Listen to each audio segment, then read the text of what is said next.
There's nothing that can shut me up and nothing that will shut me up. There's not a prison built. There's not a prison built or a jail built that will ever shut me up. A federal judge today ordered former Trump advisor Steve Bannon to surrender to prison by July 1st and revoked his bail. Bannon was in court as the judge weighed in on when he will have to begin his 4-month sentence related to his contempt of Congress conviction. Bannon was sentenced in October of 2022 after being found guilty of defying a subpoena from the House Select Committee investigating the January 6th attack on the Capitol. Here to help break down what this means for Bannon is The Hill's Zach Schonfeld. Zach, you were in the courtroom today. Walk us through what happened and how did we get here?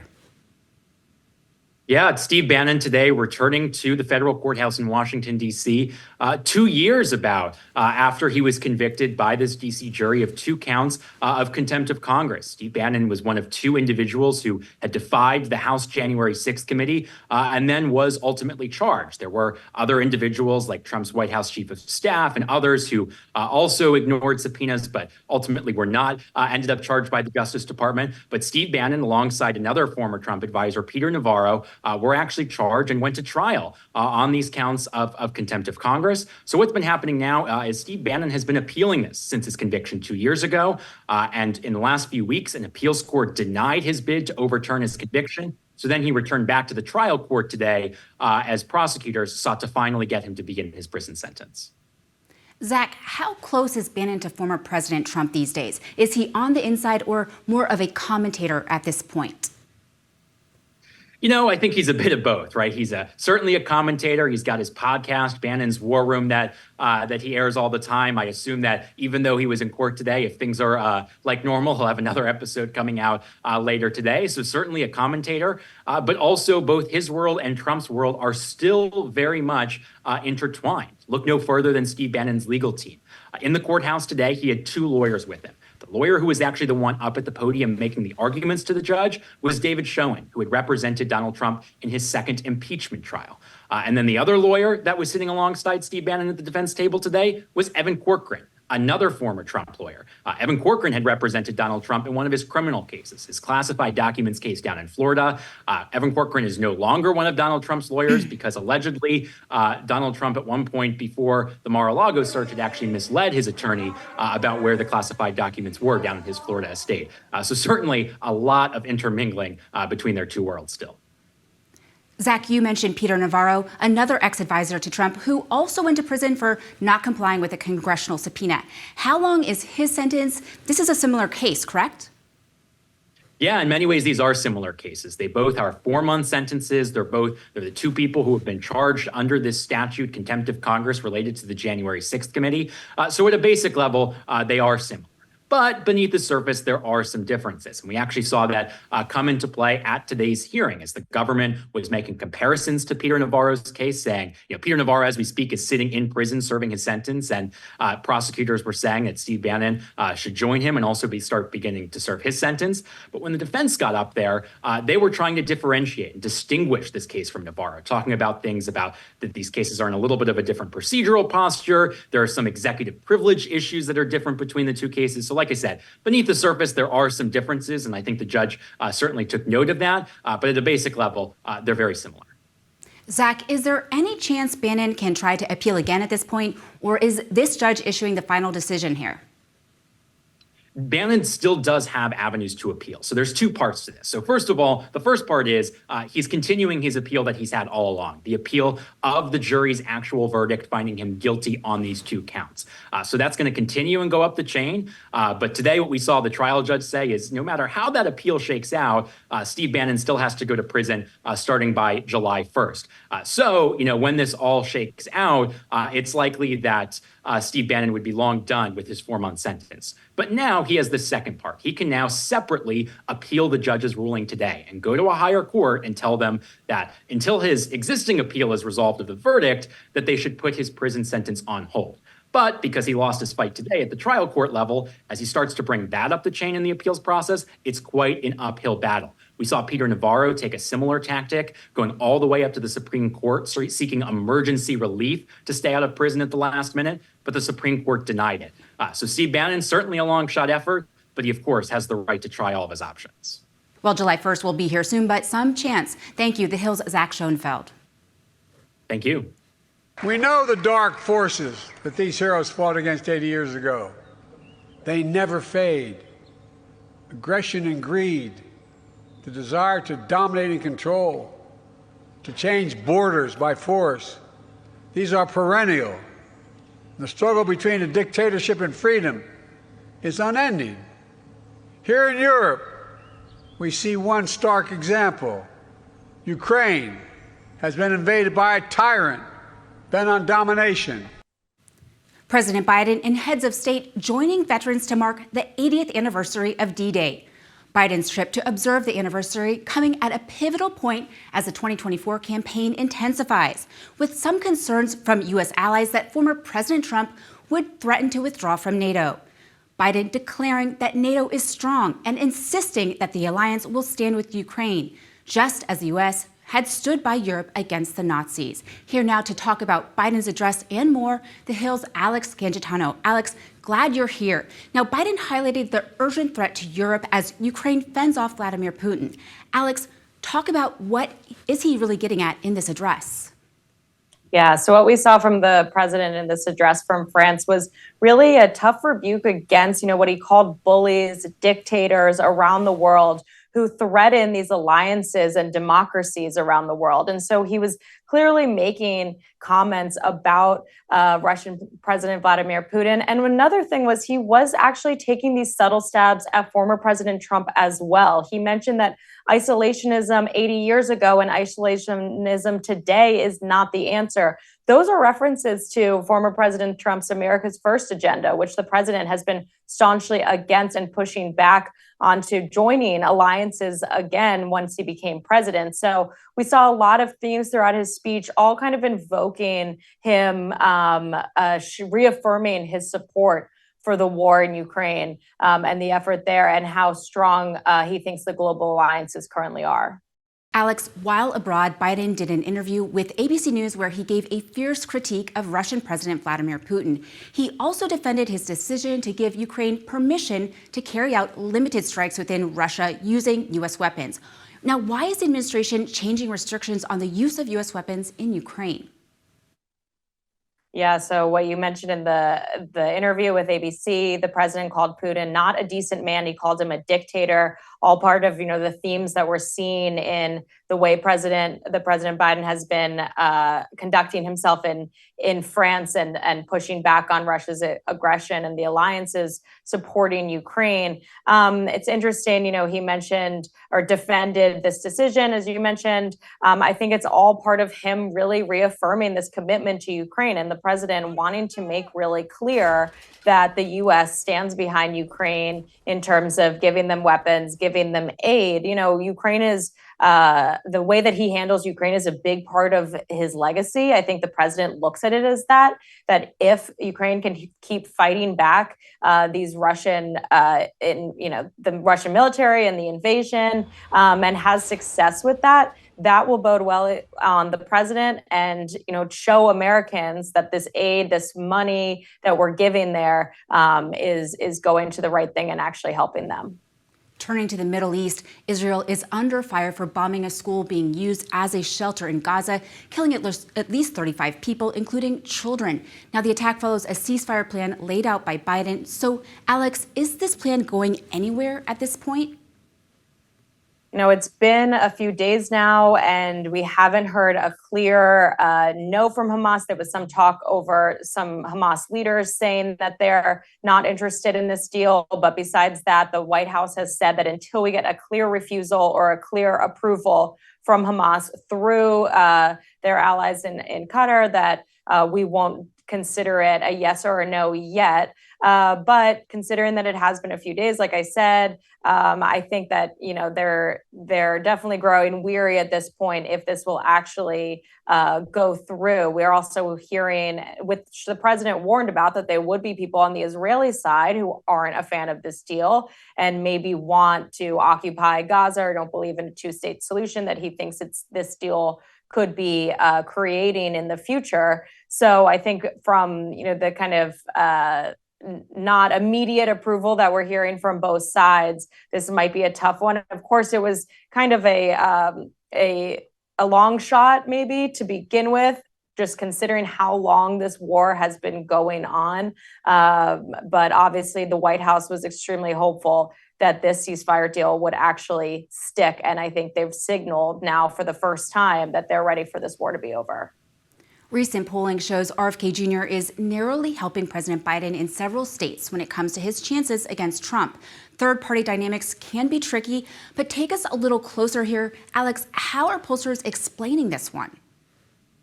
Yeah, it's an interesting one, and that's been the big question since RFK Jr. came into the national spotlight of would he hurt or help the incumbent, or would he hurt or help former President Trump, excuse me. And I think what we're seeing here is that he'd actually help Biden and take away votes from Trump. And I think pollsters are looking at that as kind of the people that are following RFK Jr. are maybe people that would be more likely to be attracted to a Trump figure or be attracted to, Trump 4 years ago, but now we're looking for something different after the 2020 race, and RFK helps with that. And so he's pulling votes away from, Trump, as people have been looking for alternatives in this election. We know that enthusiasm is low about both candidates, but I think if you're somebody who voted for Trump and have been looking for an alternative,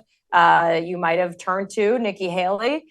She did not win in the Republican primary, but there's a lot of people that are still looking for something different. And I think RFK Jr. might offer that to some alternative to Trump, and then in the long run, end up helping out Biden.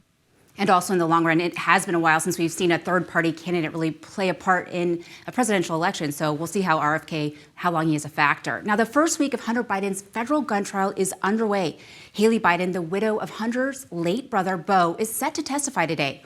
What are prosecutors expecting to reveal with her testimony, Alex? Yeah, so Haley Biden, I think, can speak a lot to what Hunter's life was like at the time of this gun purchase.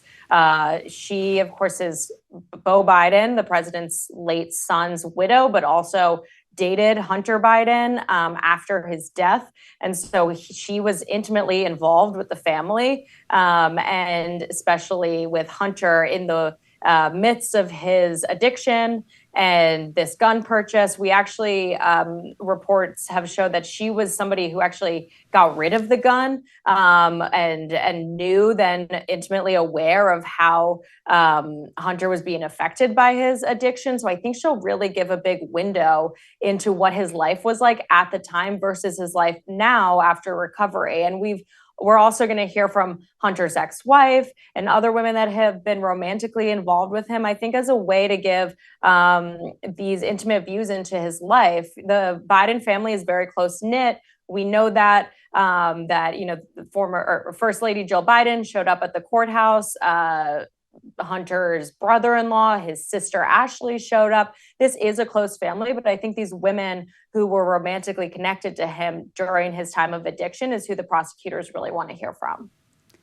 Alex, Tim Scott launched a new super PAC aimed at Black voter outreach. Scott is considered a top candidate to be Donald Trump's VP pick. Alex, how might this effort possibly affect his chances there? This effort by Tim Scott is definitely a threat to President Biden's campaign here, because the Biden campaign has been struggling with Black voters and trying to reach Black voters who were really a critical block to them winning in 2020. Now Tim Scott coming out and trying to reach out to Black voters and get them on the side of Trump. I think that that's huge for also, these voters that maybe are disillusioned by Biden's presidency and looking for something different and might consider voting for Trump this time around. So any effort to appeal to Black voters, I think, is bad news for Biden, because he needs, the voting bloc that brought him the White House in 2020, and that included Black voters. But what we're hearing from some Black voters is that they're not happy with Biden's handling of the economy. Some aren't happy with Biden's handling of Israel's war in Gaza.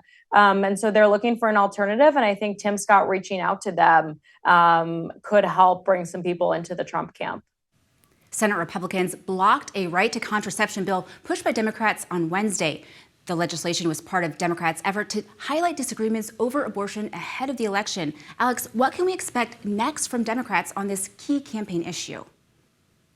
So it is just that. It's a key campaign issue. You know, Democrats had better than expected results in 2022 in months after Roe v. Wade was overturned by the Supreme Court. So they're trying to get that energy behind them in 2024. We're also, I think, at this point, can look at this bill as a messaging bill. They want Republicans on the record saying that they don't believe in the right to contraception for all women in America.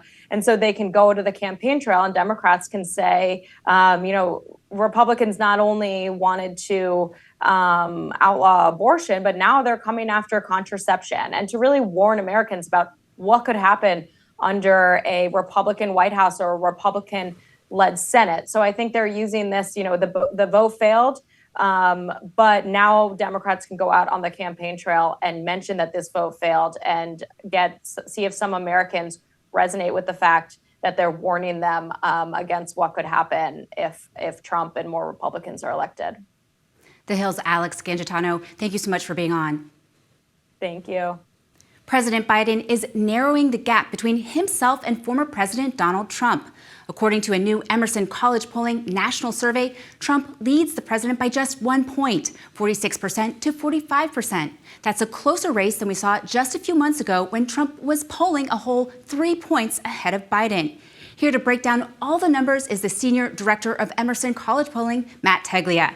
Matt, jumping right in, we mentioned President Biden's closing that gap. Independent voters actually swing Biden ahead of Trump in a two-way race. Is that in part due to Trump's guilty verdict in New York? What's the reason behind those particular numbers?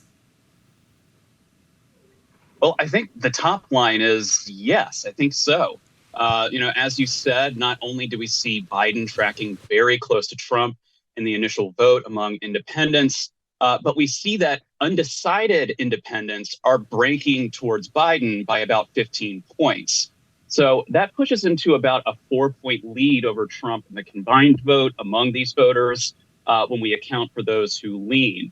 Among these same independents, 38% say the verdict makes them less likely to support Trump, while just 21% say it makes them more likely. We also see that among initial undecided voters, 36% say the verdict makes them less likely to support Trump, while just 6% says it makes them more likely. And then looking at those most likely voters, we see some of the same trends, 34% saying they're less likely to support Trump. So I think the bottom line is few voters in these demographics say that this verdict makes them more likely to support Trump, while at least, a third among some of these more competitive voters say it's going to make them less likely. And with margins this tight, I think that is going to matter in the end. And I think that this poll is some early indicators of what we might see going forward. Looking more closely at that conviction, the poll shows a whopping 40% of voters think Trump should serve some prison time. That number goes up to 42% when you look at independent voters.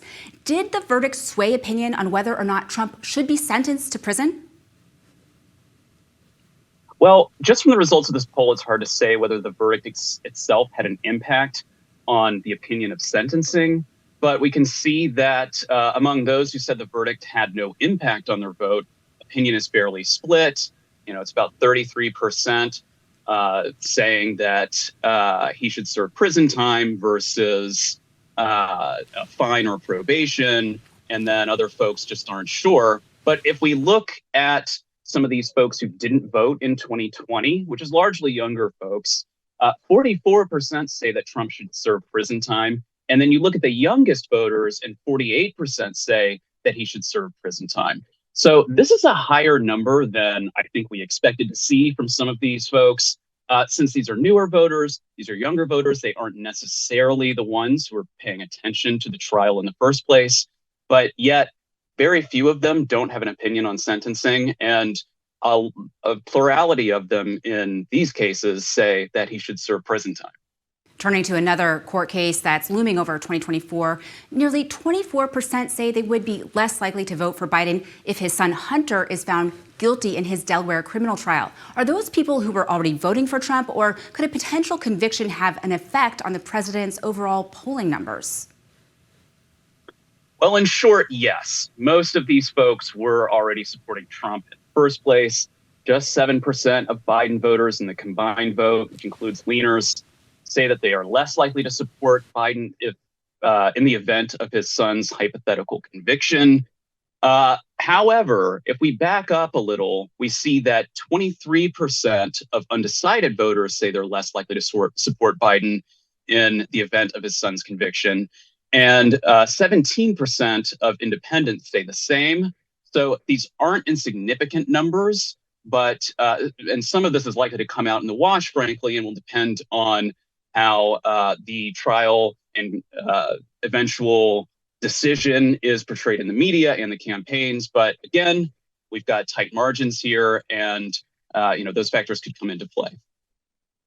Changing gears to the Middle East, President Biden is pressuring Israeli leaders to negotiate a ceasefire deal with Hamas. According to your polling, that's something that about 36% of U.S. voters agree should happen. But how much do you expect this issue to affect the way people vote in November? So I don't think that this affects the November vote substantially. However, among those who are extremely motivated to vote, over half have some sort of opinion on whether or not Israel and Hamas should come to some sort of agreement, or whether Israel should continue fighting. An opinion is relatively equally split. Looking at undecided voters, 37% say they want to see negotiations with Hamas, while just 13% want the fighting to continue. And then similarly among independents, 42% want negotiations, while 26% want the fighting to continue. And so if this trend holds, it would probably be in the best interests of the Biden campaign to push through the ceasefire and potentially a further peace agreement down the line. Again, with margins this tight, this might not be the top issue for voters, but it's clearly on their minds, and folks clearly have an opinion about it.